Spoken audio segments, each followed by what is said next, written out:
الله الحي القيوم ودافعت عنكم الصلاة بألف ألفين يا هو سر الله يا هو صفة الله يا هو عفو الله يا هو أسماء الله أشهد أن لا إله إلا الله وحده لا شريك له وأشهد أن محمدا عبده ورسوله لا نبي بعده اللهم صل وسلم على سيدنا ومولانا محمد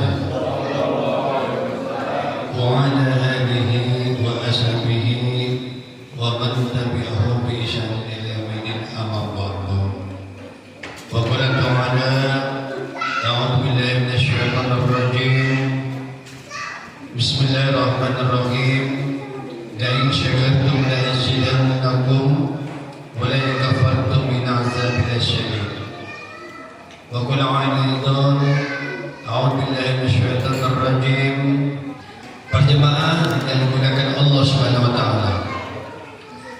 Ayat ini sangat lekat di telinga kita. Ayat ini sudah populer jauh dari dahulu sampai sekarang tentang perjalanan Isra wal Mi'raj. Kalau kita lihat perjalanan baginda Rasulullah SAW dengan Isra wal Mi'raj menghadap kepada Allah Subhanahu wa taala bukan keinginan beliau pribadi, bukan kemauan beliau pribadi, bukan pengakuan beliau pribadi bahwa saya sudah berisra wal mi'raj, tetapi secara jelas Allah sendiri yang memerintahkan di dalam Al-Quran yang para nabi yang lain tidak pernah Isra wal Mi'raj, yang para rasul terdahulu belum pernah sekali Isra wal Mi'raj, apalagi orang di masa ini. Makanya Allah menyatakan subhanalladzi asra bi 'abdihi, maha suci Allah yang telah memperjalankan hambanya. Hamba di sini adalah baginda Nabi besar Muhammad sallallahu alaihi wasallam. Memperjalankan apa? Perjalanan apa? Perjalanan spiritual, perjalanan jasadiah dan ruhaniah, dari Masjidil Haram sampai ke Masjidil Aqsa. Kemudian perjalanan beliau tidak sendiri, harus ada saksi, harus ada apa itu namanya, pemandu. Ya, ada pemandu, ada guide-nya, yakni Nabi Allah Jibril alaihi salam. Kemudian untuk apa diperjalankan?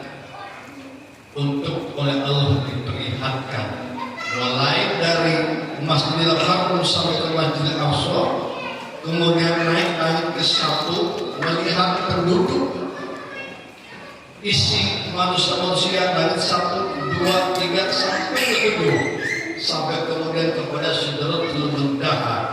Allah ingin perlihatkan kepada Nabi tentang kenikmatan manusia nanti di akhir zaman, tentang kedurhakaan dan kecelakaan manusia nanti di akhir zaman setelah dunia ini kiamat. Sebagai apa? Sebagai keberkahan atas baginda Rasul.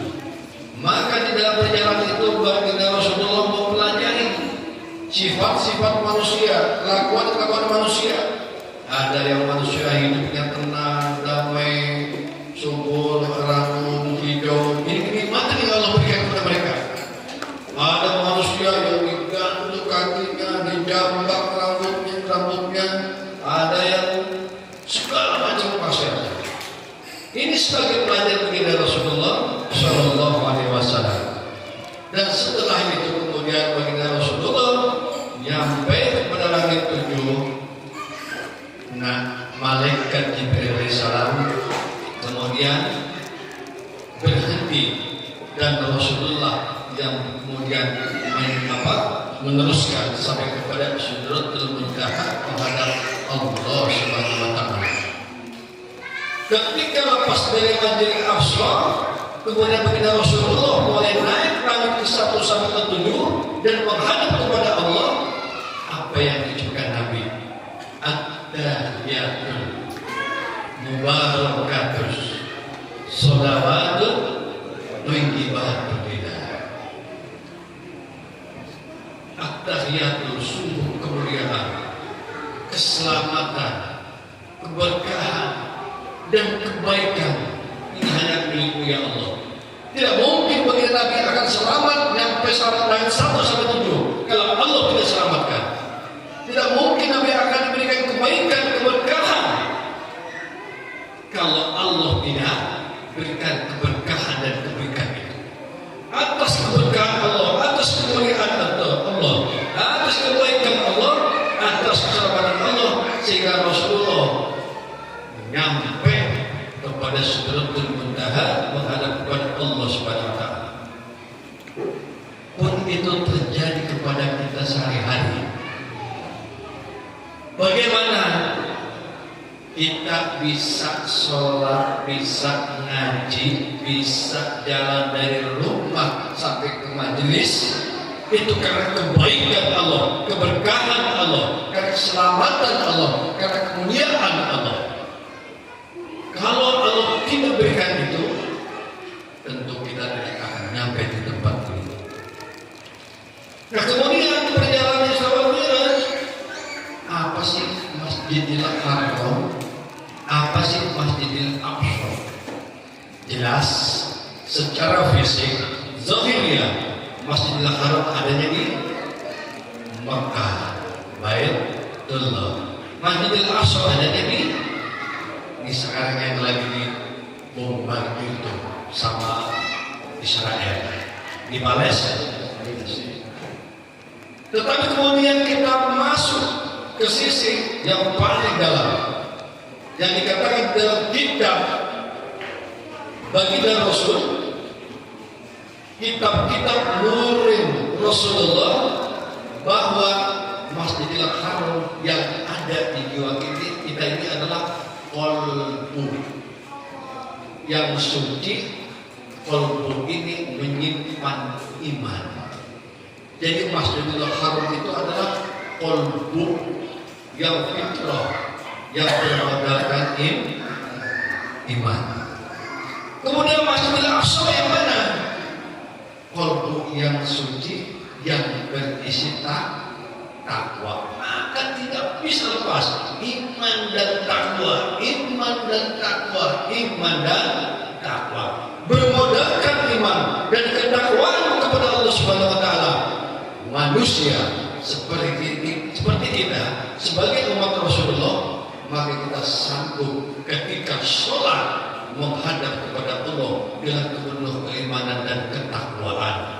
Itu yang diperluamakan oleh baginda Rasulullah. Sholat dan Isra'nya, Mi'rajnya hambaku, umatku adalah dengan sholat. Karena ketika menghadap Allah, apa yang diperintahkan oleh baginda Rasul?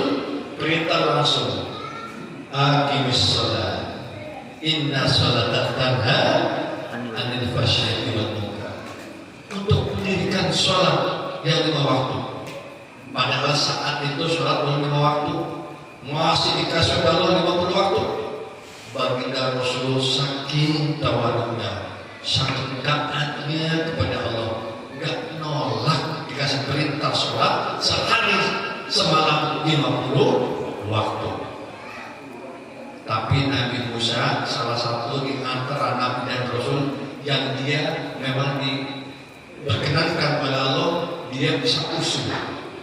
Kemudian baginda Rasul ditegur oleh Nabi Musa, "Hei Muhammad, kenapa 50 waktu yang diperintah Allah kamu terima? Kamu tidak akan sanggup. Bagaimana kalau itu terjadi kepulauan oleh kita? Kapan tidurnya, kapan mandinya, kapan kerjanya, ya, kapan belajarnya? Wah, sebentar-bentar sholat. Nabi Muhammad akhirnya naik menghadap kepada Allah. Dikurangi sampai 50 waktu. 5 waktu pun kata Nabi Musa masih tawar, masih berat ya Muhammad, umatmu 5 waktu. Tapi Rasulullah sudah malu lagi menghadap kepada Allah, kemudian diterima. Nyatanya 5 waktu emang berat kalau tidak ada Masjidil Haram dan Masjidil Aqsa, tidak ada iman dan jiwanya untuk mencapai takwa kepada Allah. Berat. Ada yang subuhnya jalan, zuhurnya lepas. Ada zuhur, asar, maghrib, isyanya ketinggalan. Berat ternyata 5 waktu. Nabi Musa berat 5 waktu. Tetapi tidak berat bagi orang-orang yang memperjalankan jiwanya, ruhaniyahnya, yang menghadap kepada Allah dalam sholat dengan bermodalkan iman dan takwa, dia akan mencapai di hadapan Allah Subhanahu wa Ta'ala. Sangat luar biasa. Tetapi artinya jangan diaku, jangan dia kini kalau kita sedang berisra Mi'raj teryakin lagi sehari 70 kali saya Isra Mi'raj. Mana dalilnya?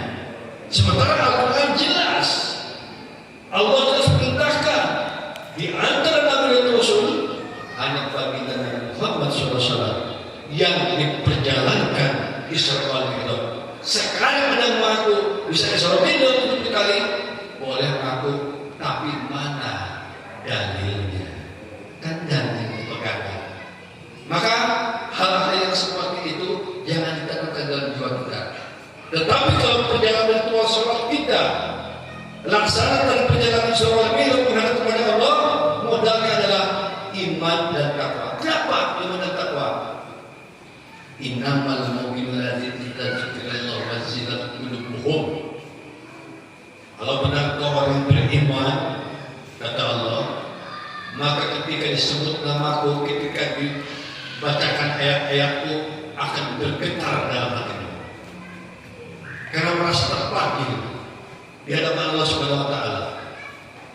Kemudian ittaqullaha haqqa tuqatih, takwalah kamu dan sebenarnya takwa.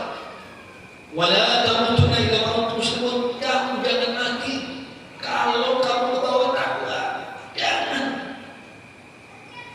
Kamu boleh mati kalau kamu membawa iman dan takwa.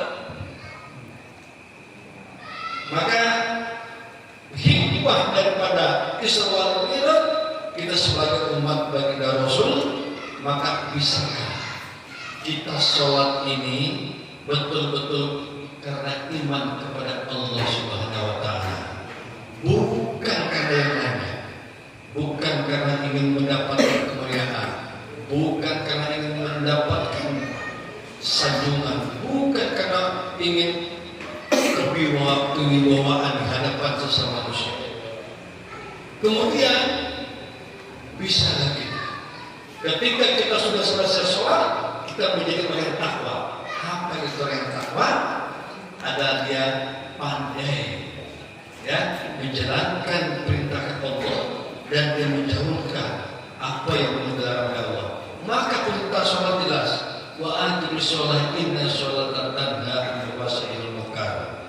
Dirikanlah sholat, karena sholat itu adalah mencegah perbuatan keji dan munkar. Nah, kemudian dari yang diperlihatkan oleh malaikat Jibril, ya, dan satu sama lain ketujuh tentang ada orang yang mendapatkan kenikmatan, keberkahan, kedamaian, kesejukan, diperlihatkan tumbuhan-tumbuhan yang hijau dan buah-buahan syukur. Kemudian sisi lain diperlihatkan bagi orang-orang yang sedang celaka, tersiksa. Sekarang gak usah jauh-jauh pikir langit 1 sampai ke 7, gak jauh-jauh pikir nanti bagaimana di akhirat. Di dunia yang saat ini kita bisa melihat mana orang-orang yang mendapatkan kedamaian yang sebagaimana Rasulullah perlihatkan dalam Isra Mi'raj adalah orang-orang yang iman dan takwa, yang dia suci karena Allah di dalam kalbunya, maka hatinya menjadi tentram, menjadi tenang. Maka sholat itu adalah untuk mengobati ketenangan jiwa dan batin kita. Maka orang tua kita dulu suka ngomong, kalau lagi gelisah, kalau lagi bingung, lagi mudah, ambil air wudhu, sholat. Karena sholat itu adalah untuk menetralisir orang yang marah, marahnya jadi reda. Orang yang mau berbuat tidak baik, tidak, kemudian jadi reda. Maka sholat itu membawa ketenangan batinnya.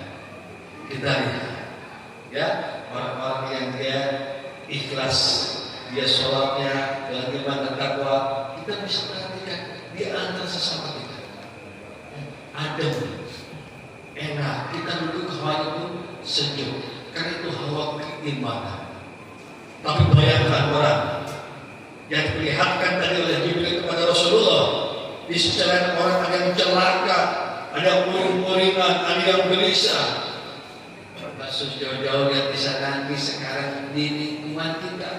Lihat orang yang tidak bertakwa kepada Allah, hidupnya selalu dikejar oleh nafsu, hidupnya selalu uring-uringan, hidupnya selalu berkeluh kesah.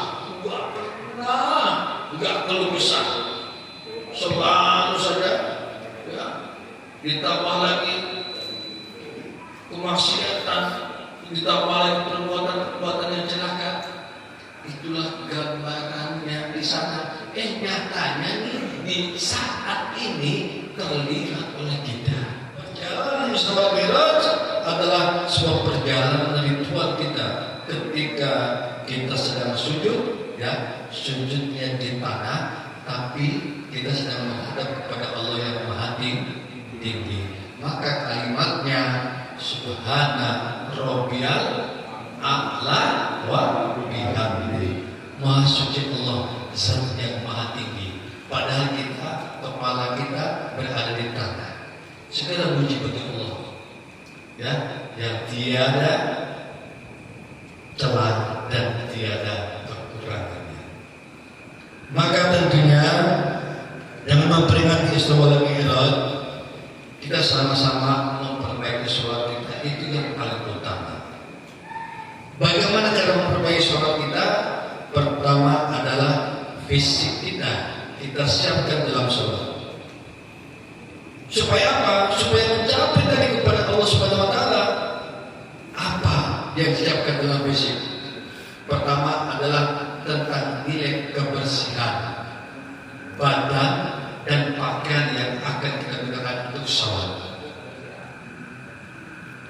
Supaya apa? Supaya itu suci. Karena ini perjalanan suci dari Masjidil Haram sampai ke Masjidil Aqsa. Sholat itu adalah perjalanan suci. Ya, dari kita di bumi menghadap Allah yang Maha Tinggi. Pertama, suci badan. Pakaian kita apa sudah terbebas dari barang yang haram. Jangan sampai sarung, peci, baju koko yang kita pakai itu adalah dari barang yang haram. Itu yang pertama. Kenapa? Tidak sah sholat ketika kita memakai barang-barang yang haram, baik nipu daya, baik mencuri, ya, ataupun segala macam keburukan. Itu yang pertama. Yang kedua, lihat apakah yang kita pakai itu adalah barang yang makruh. Di mana masuknya? Dipakai tidur juga, dipakai kelon juga, buat sholat juga. Ya. Kemudian sejadah itu begitu. Apa di sejadah bersih? Yakin nggak ada kotoran tikus atau kotoran tokek atau kotoran cicak. Ketika kita yakin itu bersih, ditambah lagi dengan bau wangi-wangian untuk menambah kekhusyuan kita. Ya, ketika kita beribadah itu dari badan. Kemudian kulit kita, kuku kita perhatikan. Ada nggak bekas-bekas tanah yang nempel di kuku yang hitam-hitam? Atau bekas-bekas cat ya, atau bekas apapun yang menempel di badan dibersihkan. Kemudian setelah itu yakin bersih, barulah kita bersuci, berwudu dengan air yang bersih. Jangan dengan air yang makruh, dengan air yang tidak terkena najis, air yang memang kita bisa pergunakan untuk wudhu. Setelah itu kita yakin bersih, baru kita gelar sajadah menghadap kiblat, menghadap Allah Subhanahu wa taala dengan modal saya sholat karena iman dan takwa kepada Allah Subhanahu wa taala. Sehingga ketika kita melaksanakan sholat, kemudian tadi sudah rapi bersih semua, untuk bacaannya, untuk rukunnya disesuaikan dengan kemampuannya, karena Allah tidak menyulitkan hambanya. Pak, saya sholatnya baru bisa baca Al-Fatihah, silakan. Saya baru bisa dulu, silakan. Saya tasbih juga belum bisa, silakan. Yang dilihat oleh Allah usahanya dia mau menghadap kepada Allah, usahanya hamba untuk mendekat kepada Allah, untuk mahabbah kepada Allah, untuk takut kepada Allah. Allah buka pintu lebar seluas-luasnya, silakan. Tetapi jangan cukup sampai di situ, sambil kita terus tolabul ilmi, memperbaiki rukun, memperbaiki bacaan, tajwidnya, hukumnya, memperbaiki khusyuk dan segala macamnya, sehingga pada akhirnya kita akan merasakan dampak dari sholat yang kita kerjakan. Ketika kita merasakan dampak dari sholat yang kita kerjakan, maka akan merubah akhlak dalam hati manusia yang mendirikan sholat betul-betul karena Allah Subhanahu wa taala. Kadang ada pertanyaan, Pak, saya bingung sama sebulan, kenapa rajinnya sholat malam pada ketinggalan, jemaah paling duluan, subuh apalagi nggak pernah ketinggalan, terus tapi kelakuannya masih ada setan, ya? Ada jam rajin sholat tapi maksiat juga, karena sholatnya tidak bisa berdampak. Padahal ukuran sholatnya itu adalah baik dalam akhlak keseharian. Maka ada istilah sholat di luar waktu sholat. Maksudnya apa? Ketika kita sholat, betul-betul semua kita serahkan kepada Allah, zikir kita serahkan kepada Allah, bacaan kita serahkan kepada Allah, gerak kita, niatan kita serahkan kepada Allah Subhanahu wa taala. Dan seharusnya itulah yang harus dipraktekkan, ditorekkan dalam kehidupan sehari-hari. Al-hayya minas sholat.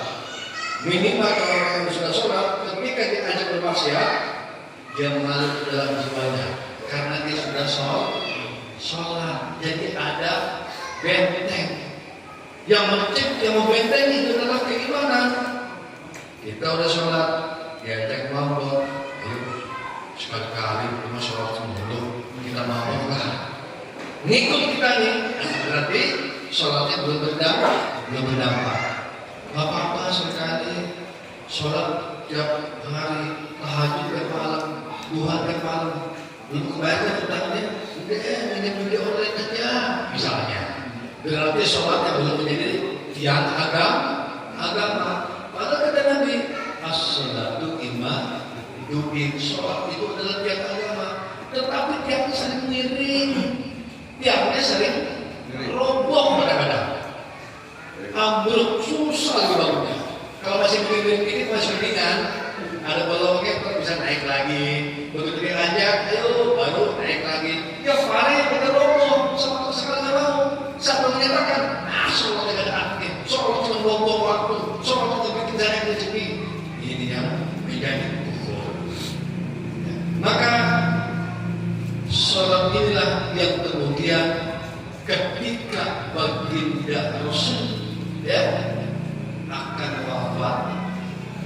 akhirnya apa pesan Rasul? Salah satunya adalah as-sholat. Jadi karena jangan tinggal sampai ketika Rasul sendiri nggak bisa menjamin ke anaknya, kalau ente nggak sholat, ente nggak ibadah, ente nggak takwa, bapak lu nih nggak bisa ngasih syafaat. Jadi satu-satunya Nabi dan Rasul yang Allah adakan adalah Nabi Muhammad yang berhak dikasih wewenang untuk memberi syafaat kepada umatnya. Manusia sama manusia tak bisa ngasih syafaat. Bohong kalau bisa syafaat. Dan jangan takut kalau takutin. Lu nggak dapat syafaat lo dari Nabi. Memang ngasih syafaat lo Rasulullah, dan Rasulullah memberi syafaat atas perintah Allah. Tetapi kalau guru itu bisa ngasih keberkahan ilmu. Manusia itu bisa memberi keberkahan kepada sesamanya, baik ilmu dunia ataupun ilmu akhirat. Jadi inilah yang dilakukan oleh kita Rasul. Sampai kemudian Allah perintahkan aqimis shalah, kemudian Rasul perintahkan as-shalat lima waktu. Manusia masih tak percaya, manusia masih ragu dalam sholat kepada Allah, manusia masih berkubur dalam sholat kepada Allah. Allah bicara lagi dalam Al-Quran dengan tegas menyatakan, innani anallaha, sesungguhnya aku ini Allah Tuhanmu, hai manusia. La ilaha illa ana, kata Allah, dan Tuhan lain lagi selain saya.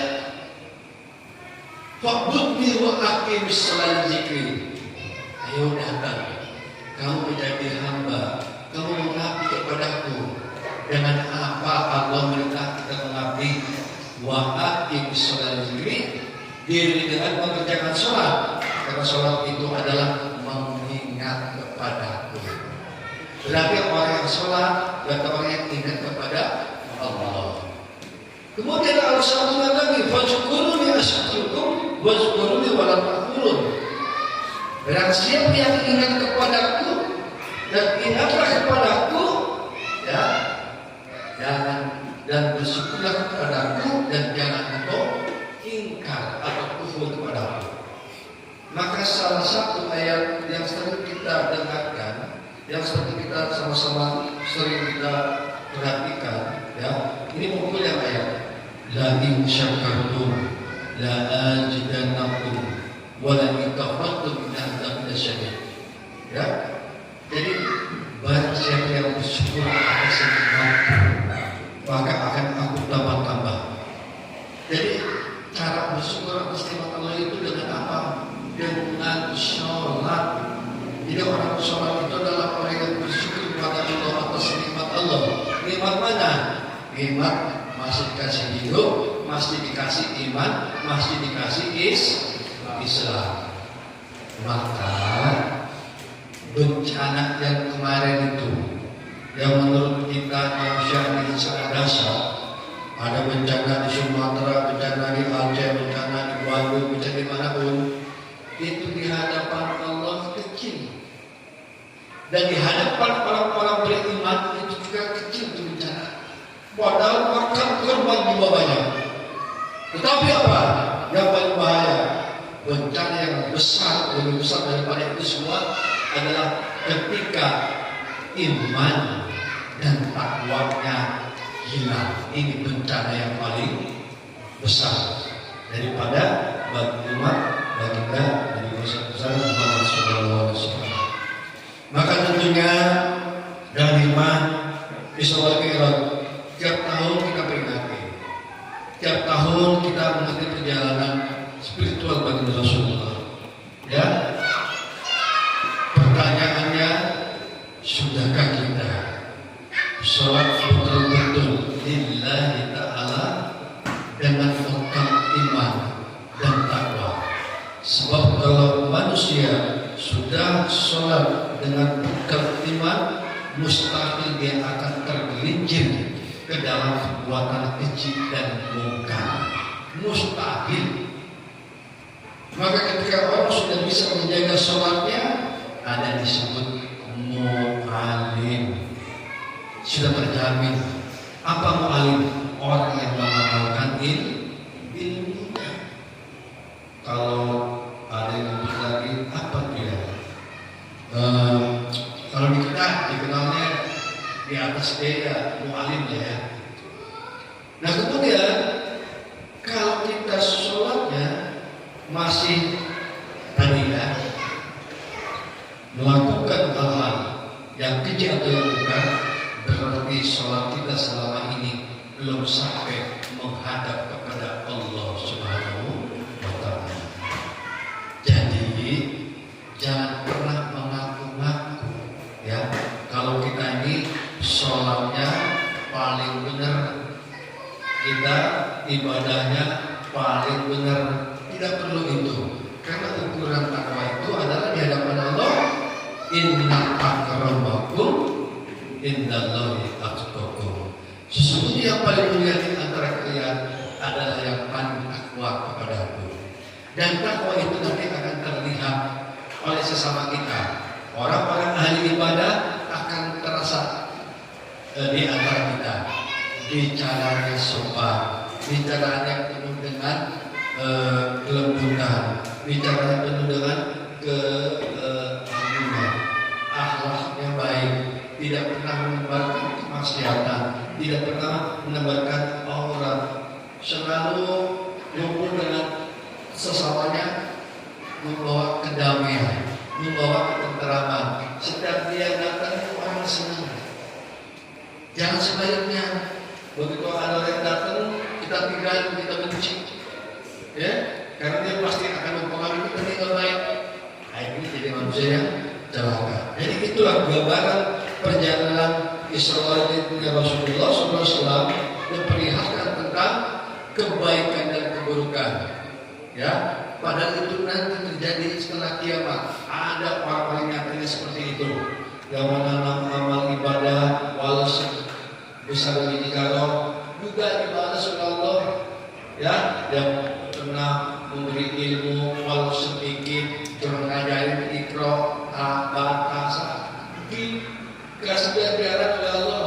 Walaupun cuma ngajak tetangga, dia ngaji yuk, kira di pusat ala awabin, dapat kebaikan di sisi Allah. Ya kan? Kita niat mengaji nih, bukan benci dengan pengajian kata ini, tahlil, selawat segala macam. Dalam hati kita, ya Allah, banget, dapat kebaikan. Tetapi kalau merasa terganggu, berisik ngaji, salawatan, apaan sih peringatan Nabi, segala macam, benci aja, dan masuk tuh isinya. Dan itu ada manusianya. Di lingkungan kita juga ada yang seperti itu. Yang kupingnya sengaja ditutup, yang matanya sengaja ditutup, yang lisannya sengaja ditutup. Tapi kita sebagai yang membawa amanah, kita semua membawa amanah dari Allah untuk saling watawasau bil haq watawasau bis sabr. Kita nggak perlu sakit hati. Ya, mungkin Allah belum beri hidayah, mudah-mudahan Allah beri hidayah kepada mereka. Pun begitu, ketika Rasulullah selesai Isra Mi'raj, sahabat juga masih ragu Rasulullah. Benarkah Nabi kita bisa sampai ke langit 7? Ragu itu. Di antara sahabat Sayyidina Ali, Utsman, Umar. Yang percaya bagi Rasulullah Isra Mi'raj adalah Abu Bakar. Maka gelarnya Abu Bakar karena dia membenarkan. Dan setelah itu baru terbukti benar ya. Nah, inilah yang menjadi dasar kita supaya tidak terdoktrin oleh hal-hal yang tidak jelas, hal-hal yang banyak cerita halu, ya, cerita-cerita khurafat yang baik. Karena kita sudah pesan di dalam dalil-dalil yang kita pelajari. Semua kita adalah dalil nakli dan dalil akli. Dalil nakli itu adalah yang tersurat, dalil akli di akal kita. kira-kira nggak masuk akal, jangan terima begitu aja. Nah kita beres, contoh misalnya nih Ustadz Emin yang mahir sholat, udah sholat sampai ke waktu, dini waktu, jangan diikutin. Ya, rukun iman udah 6, jangan ditambah 1 jadi 7. Kemudian dari semuanya kita 7. Bikin baru itu namanya hal seperti itu semoga kita hindarkan. Kita bukan artinya memusuhi atau membenci, tapi sama-sama kita kembali kepada Al-Quran, kepada As-Sunnah. Kalau kita tidak paham, kita ngaji supaya kita paham. Yang terakhir, bahwasanya mari sama-sama kita perbaiki tingkat sholat kita, ya, yang semata-mata adalah kita sholat karena Allah Subhanahu Wa Taala. Bekalnya adalah keimanan. Sebab sholat kalau tidak pakai iman, masya Allah terasa berat. Sholat kalau nggak pakai iman, mau yang buruk-buruk. Sholat kalau nggak pakai iman, pikiran kita nih naik kemana baik tahu. Ya, tetapi karena sholat karena iman kepada orang iman kepada Allah, maka kita kepala kita tunjukkan sebagai wujud takwa kepada Allah Subhanahu Wa Taala. Mudah-mudahan dengan hikmah bersama kita semakin baik tingkat kesadaran kita di dalam sholat. Betul-betul kita sholat kita supaya mencapai kepada Allah Subhanahu Wa Taala, sehingga doa-doa kita dalam sholat dikabul. Apa doa kita dalam sholat? Sudah jelas. Rabbighfirli warhamni wajburni warfa'ni warzuqni wahdini wa'afini wa'afani. Tidak seakan oleh kita benar deh. Coba pertama, ya, alhamdulillah padahal kita ya taatnya amat dosanya mungkin banyak dosanya, tapi Allah sampai sekarang kita masih diberikan waktu untuk beribadah. Umum panjang itu berarti robot kirinya kita sama Allah masih diampuni. Kemudian warhamni, kita sama Allah masih dikasih rahmat, kasih rezeki, dikasih keberkahan sampai detik ini. Wajibulni, ya, kita juga masih diberi kecukupan. Ayo, nggak ada kekurangan anak. Alhamdulillah. Waswati, derajat kita sama Allah diangkat sebagai seorang suami terhadap istri dan anak. Alhamdulillah kita bisa nyekolahin anak kita bisa kasih makan anak kita. Wah ini alhamdulillah kita masih diberi taufik sama Allah nih. Masih mau ngaji, ya, masih mau taklim. Wafini masih kita dimaafkan oleh Allah. Padahal kita nih banyak kesalahan. Artinya sholat kita ini oleh Allah masih diberikan terus, masih kita yang berikan kesempatan untuk kembali kepada Allah Subhanahu Wa Taala. Maka yang terakhir, pertanyaan untuk kita setelah sholat, ya, kemudian orang ada yang Allahumma tassalam wa bikasalam wa alaikumsalam itu doa sholat. Jangan pernah sholat, ya, itu doa sholat.